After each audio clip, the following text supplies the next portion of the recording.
8 महीने, बस एक लाइन, चिंता मत करो, और इसी भरोसे ने उसकी पूरी जिंदगी बदल दी। ये कहानी हर उस इंसान की है जो आज भी इंतजार कर रहा है। सर्दियों की एक सुबह, भीमताल की ठंडी हवा खिड़की के टूटे हुए कोनों से घर के अंदर घुस रही थी। रघुनाथ पुराने कंबल में लिपटा बैठा था, हाथ में चाय का कप था, लेकिन चाय ठंडी हो चुकी थी। उसकी नजर सामने बैठकर किताब पढ़ रहे अंकित पर थी।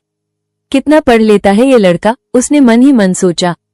फिर अचानक उसने पूछा, अंकित, अब आगे क्या सोचा है? अंकित ने किताब बंद की, थोड़ा रुका और बोला, पापा, नौकरी ढूंढ रहा हूँ, लेकिन हर जगह एक्सपीरियंस मांगते हैं। ये सुनकर रघुनाथ चुप हो गया। उसे पहली बार एहसास हुआ, पढ़ाई खत्म होना, सफर खत्म नहीं, शुरुआत होती है। उस दिन घर में कुछ अजीब सी खामोशी थी। रसोई में माँ चुपचाप रोटी बना रही थी। अंकित मोबाइल पर जॉब पोर्टल्स देख रहा था और रघुनाथ छत की तरफ देख रहा था। उसे लग रहा था जैसे वक्त हाथ से फिसल रहा है। अगले दिन चाय की दुकान पर बैठे रघुनाथ ने सुना, अरे सुना क्या?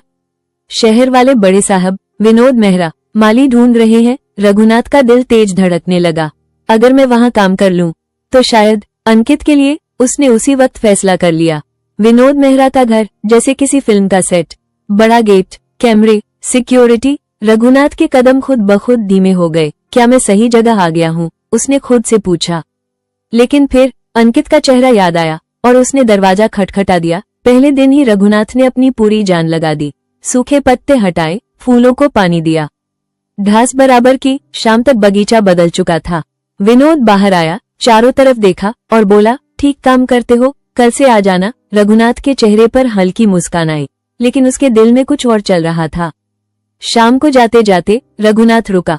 उसने धीरे से कहा, साहब, एक बात कहनी थी। हाँ बोलो। मेरा बेटा पढ़ा लिखा है, अगर कहीं। विनोद ने बिना ज्यादा सोचे कहा, देखो, कोशिश करूंगा, तुम चिंता मत करो, चिंता मत करो। ये 4 शब्द अब हर दिन रघुनाथ के कानों में गूंजते थे। हर सुबह वो नई उम्मीद के साथ काम पर जाता, हर शाम वही जवाब लेकर लौटता।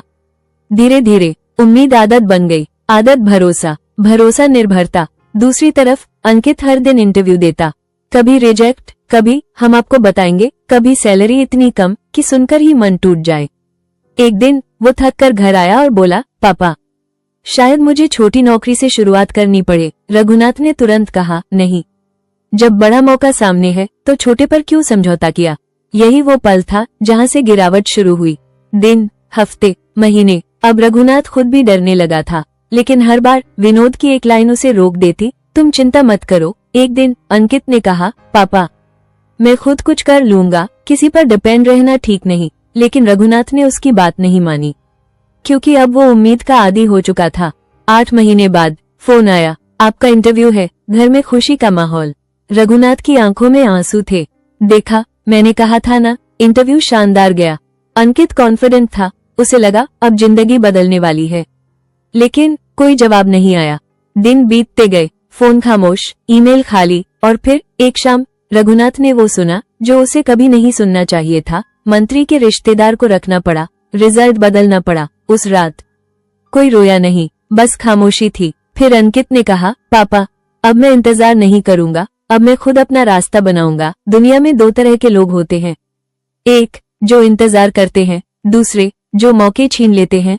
और सच यही है, इंतजार करने वाले हमेशा पीछे रह जाते हैं। उस रात घर में कोई नहीं सोया। रघुनाथ छत को देखता रहा। उसे पहली बार समझ आया, वो अपने बेटे के लिए रास्ता नहीं बना रहा था, बल्कि उसे इंतजार करना सिखा रहा था। सुबह अंकित जल्दी उठा, बिना कुछ बोले बैग उठाया। रघुनाथ ने पूछा, कहाँ जा रहा है? अंकित रुका, हल्की मुस्कान दी और बोला, अब मैं किसी का इंतजार नहीं करूंगा, अब लोग मेरा इंतजार करेंगे। वो चला गया। 3 महीने बाद उसी शहर में एक छोटी सी डिजिटल मार्केटिंग एजेंसी दरवाजे पर नाम लिखा था, अंकित SOLUT आइकन्स। अंदर क्लाइंट्स की लाइन लगी थी और बाहर एक आदमी खड़ा था, हाथ में फाइल, आंखों में उम्मीद। वो था विनोद मेहरा। रिसेप्शन से आवाज आई, सर, आपका नंबर आ गया। विनोद अंदर गया, कुर्सी पर बैठा था अंकित।